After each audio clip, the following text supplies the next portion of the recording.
All right, ladies and gentlemen, welcome back to the channel. Thanks for checking out the video, showing love and everything. Really appreciate that. Yeah, feminism has overcame China. Damn. So now we're in competition with American women versus Chinese women. It's almost the same. It might be a little worse in China, as those women over there, most of them require dowry fees. The ones that don't probably lightened up their standards and said, I'll never get anybody if the dowries are too high.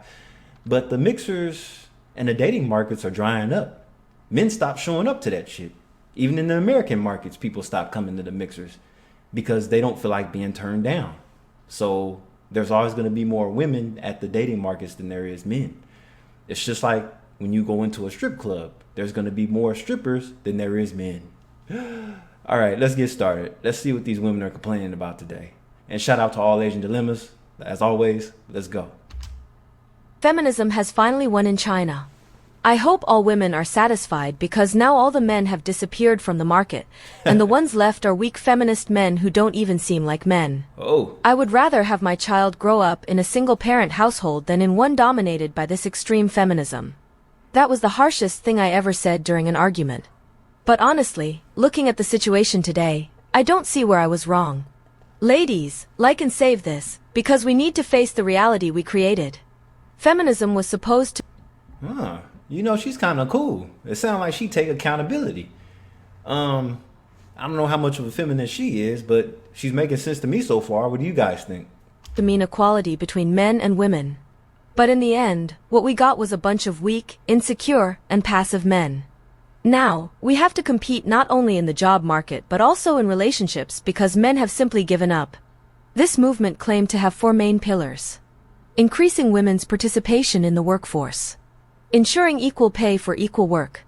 Expanding women's access to higher education. Socially recognizing the value of domestic work. The first 3 points? The country made progress. But the fourth? What happened? Men didn't take on more responsibilities, they just ran away from them. Well, because they don't want to deal with the headache of settling for one woman, that's why. And that's why a lot of these women are selling themselves at the same time. So you have the rates of birth, both birth and divorces decline while prostitution and sex work is up. Have you noticed that? Especially here in America. A lot of these women that you know are trying to date, they're selling themselves. Some of them are doing it discreetly, and some of them have themselves out there on ads on the internet, on discreet, erotic websites. Now, many women are doing everything alone: career, household, children, while men shrink away and avoid any commitment. If the house is for 2, why don't men take on their share? If the food is for 2, why has cooking become only a woman's job? It's not only a woman's job. I could say that myself because I live alone. I don't eat out that much unless I'm out with a bunch of people, if I, and then a night out in a town or something, then yeah, I'll probably go wherever they want to eat. But if I'm local and I'm in my area, I'm most likely going to go home and cook or something because I like to, I kind of like to save money and have my home meals too. I don't like eating out at everybody's restaurants because, it's a lot of stuff out there. But anyway. If the child was created by 2, why have so many men disappeared from the responsibility of raising them? If both can earn money, why are we the ones overburdened while they become more passive? Because men and women are in competition with each other, and a lot of women feel that they're better off if they're not happy with whoever they feel like they settle for. But then in reality, you hear these women always complaining about they're not going to settle for nothing less than what they expect. But in reality, both men and women are going to end up with somebody that wasn't their ideal type to begin with. Because you have to look at it this way. These women that want certain men, a lot of them won't be able to get who they really want because they don't have the access to them. Even if they have to use other people to get to those guys that they really want, it's a hard pill to swallow for them because those guys probably don't want her. And then vice versa, the same thing with men. Men want a certain type of woman and they probably won't be able to get that woman, so they end up settling for less. And this goes on both sides. So it's just crazy. Is this what we wanted? Because if it is, congratulations. Feminism has won. 我再也不接受。 I went to a blind date event, and honestly, I left there with the feeling that, due to the high demands of women, they've pushed all the quality men out of the dating market. And the ones that are left, well, they're terrible. They don't even seem like real men. There are two types of men left in this blind date market. Uh-oh. The first type is the ones who accept everything, whatever you ask for, but you don't feel any trust in them. What? You look at these men and you don't see a father or a family man. There's no stability, no character that you expect in someone who could build a life by your side. The second type is the men who are extremely picky. They want women under 25, virgins, and who ask for nothing. Under 25? This is my thing. To me, women under 25 are irritating.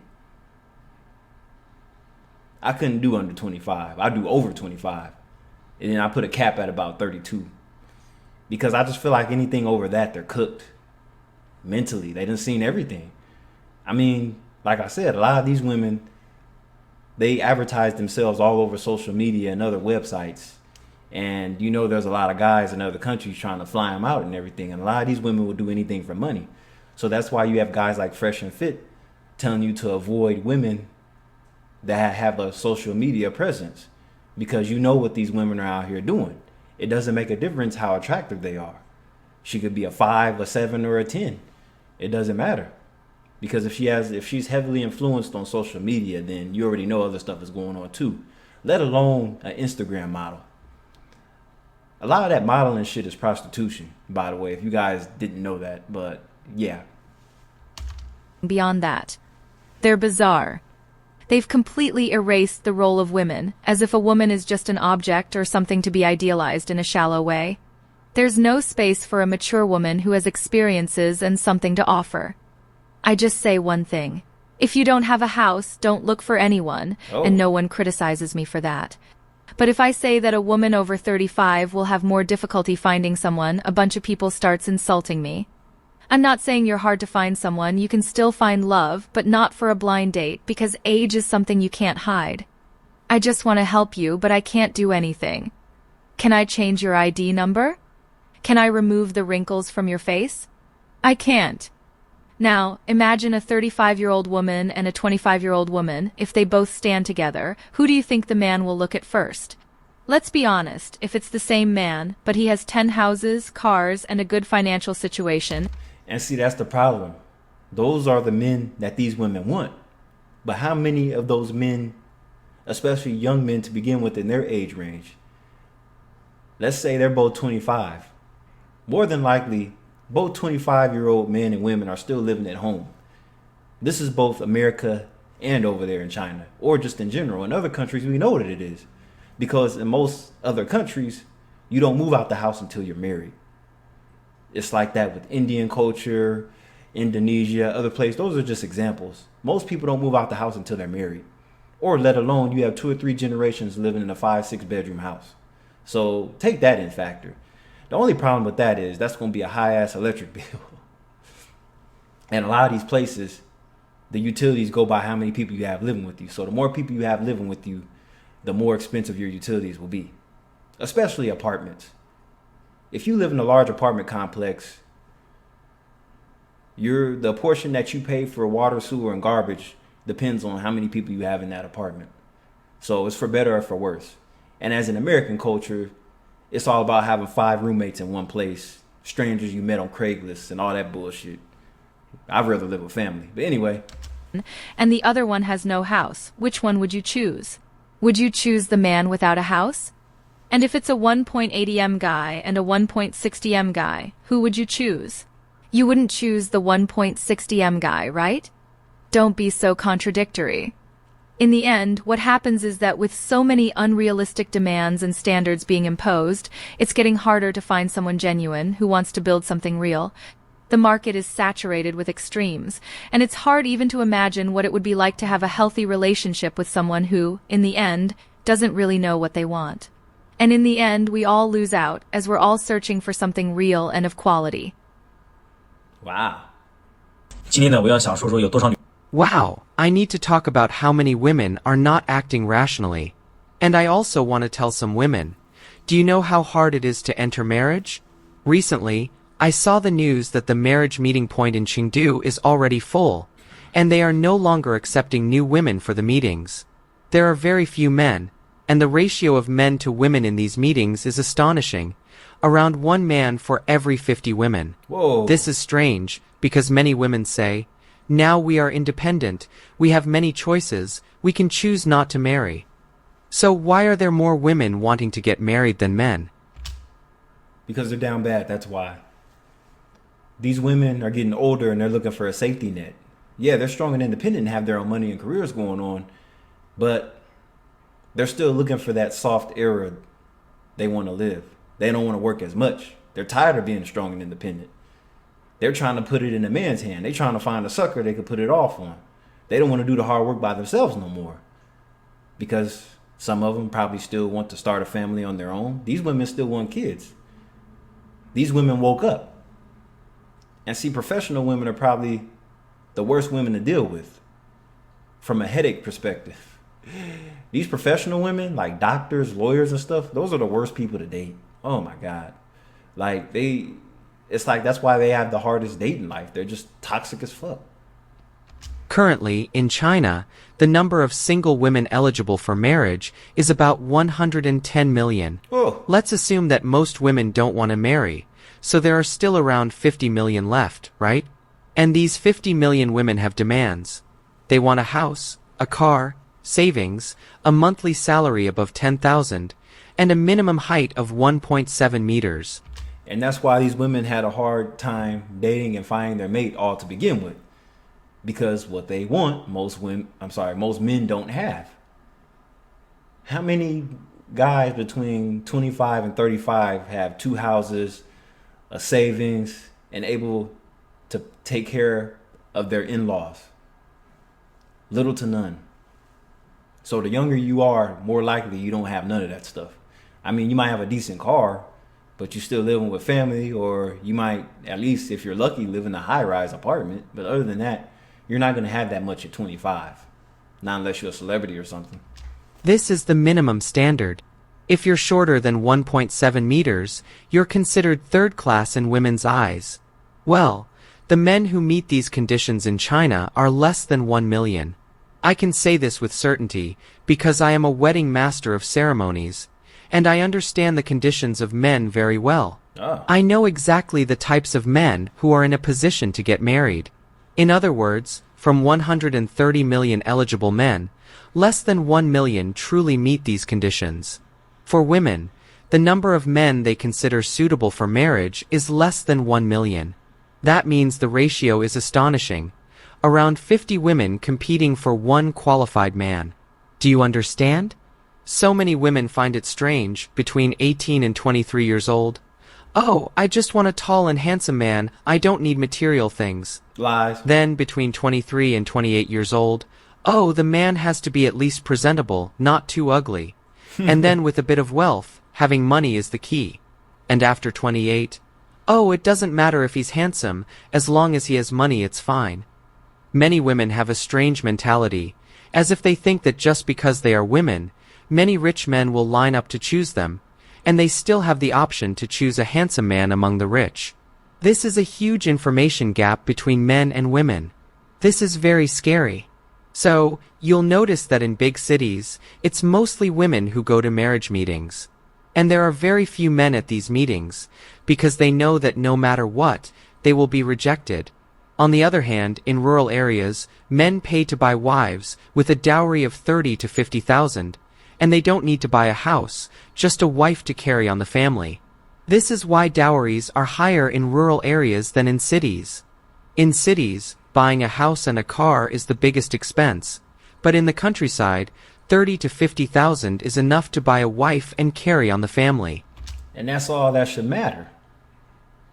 But in the city, everything is material possessed. So what it sounds like he's saying is, in the more built part of the countries, the non-rural areas, in the cities, where everything is booming, the economy, the jobs and everything, what he's saying is, you need more. You have to be a made man. These women are looking for a made man in the cities. You have to have everything already. They don't want to build nothing with them. Many men in rural areas line up for these marriage meetings. It's that simple. This shows the difference in details. I really want to tell these women that the number of men who can meet all these conditions is very small. The new marriage law is already telling you this. A simple couple, living an honest life, building a family together, this is more important than anything else. They want somebody that's going to give them the credit card and they could go to that big ass luxury mall with the Chanel store and everything. That's what these women are looking for. Here, baby, what's wrong with you? Oh, just have a good day. Take the company card and just go shopping and buy whatever you want. Buy all the bags you want. That's what these women want. Don't aim too high. Character is the most important thing. If you're still hoping for a man who has money, who is handsome, who has ideal height, who is good to you, who treats you like a princess, and takes care of you in every way. These men, if you add them up, don't even reach 100,000 in the country. Can you understand? Yeah, the ratio for that is probably like 10 to 12. So, what can you do? Lower your material demands and look for a man with good character, and your chance of finding something closer to reality will increase. Some women can be extreme and think, then why should I get married? You can choose not to marry, sure. But the reality is that many men are single, knowing that you won't be interested in them. And still, around 40 to 50 million women want to get married but can't find someone suitable. So, if you're one of these 40 to 50 million women, open your eyes. I have data that shows that the men who are willing to enter this marriage process usually have some flaws. They're stingy, have emotional issues, or simply aren't ready to settle down. And see, the funny thing is, it was another video I reviewed a few videos back. A guy was saying that the guys that come to these marriage markets are flawed. Like, they have issues. They have social issues. That's why they had to come there to begin with, because they have issues. Otherwise, they shouldn't have no problem finding somebody. That's something to think about too. So it's just like when you meet these people on dating apps. These women are low quality of character online when you meet them. So they're not, understand, you're not meeting the best group of people when you're dealing with people on dating apps. Those are bottom feeders, both men and women. Believe me, most of them have some problem. And I want to tell these women, good men don't enter the market. At this moment, what you need to look for is a responsible man who is caring, loves and takes care of his partner, has responsibility, and no bad habits. These men are already the top. They are the best you can find. They're just not no damn marriage market. And it's the same for women. You're not going to find the best women in the marriage market either. It's like a needle in a haystack. You just got to know. I don't want to say the church. I don't want to say the girl next door. But a lot of people meet through their jobs. I say it's okay to date people on the job, because people aren't staying in their jobs long term no more like they used to. So there's a small chance, whatever job you have now, and you meet a girl that you say there's a girl you like that's always in the meeting with you, there's a small chance that you guys are both going to be in that job long term. So it's okay to hit it off after work, go to the bar after work, grab drinks, whatever, plan outings with her. I think that's okay now, because they always tell you not to shit where you eat at. Meaning your job is how you survive. You shouldn't be mixing business with pleasure there. But now that level is coming down now. I say it's okay, because neither one of you are going to be there long term at that job to begin with, because people are all over the place now like grasshoppers. One minute they're here, one minute they're there, whatever. But anyway, I think this video is long enough. Let me know what you think in the comments. Don't forget to like, comment, subscribe, hit the notification bell. And if you haven't already, go ahead and subscribe over to the car page, Cars with Cali. I'm a car enthusiast. That's why I got this on. Peace.